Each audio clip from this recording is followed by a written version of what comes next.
বনাইছিলে জুবিন গাৰ্গৰ নহয়নে বাৰু?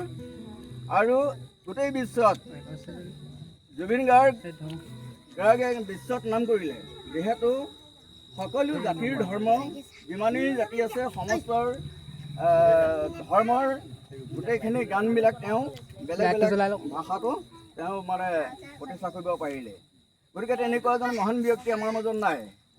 আৰু এই বিয়োগৰ সময়ত তেখেতে যিখিনি আমাক ঐশ্বৰিক মানে কিছুমান কাহিনী দেখুৱাই থৈ গৈছে, আমি ভাবিছোঁ ভগৱন্তৰ এটা কলাৰ হিচাপে জুবিন গাৰ্গ আমাৰ মাজত আমাৰ নিচিনা হৈ জন্মগ্ৰহণ কৰিছিল।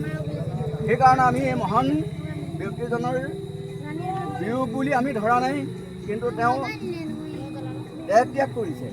গতিকে সেই দেহটোক ভগৱন্তই স্থান দিয়ক আৰু য'তেই স্থান দিয়ক, সুখেৰে থাকক।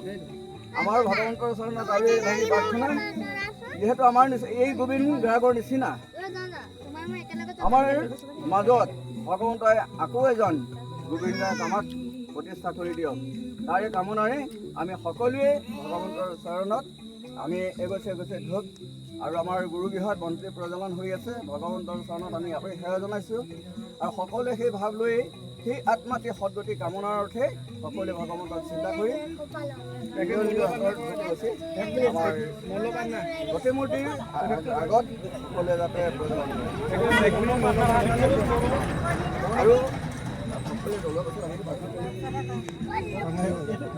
তেতিয়া আমি প্ৰথমে এভাগী প্ৰাৰ্থনাই তেওঁ আত্মাৰ সদগতিৰ কাৰণে সকলোৱে সহযোগ কৰিব।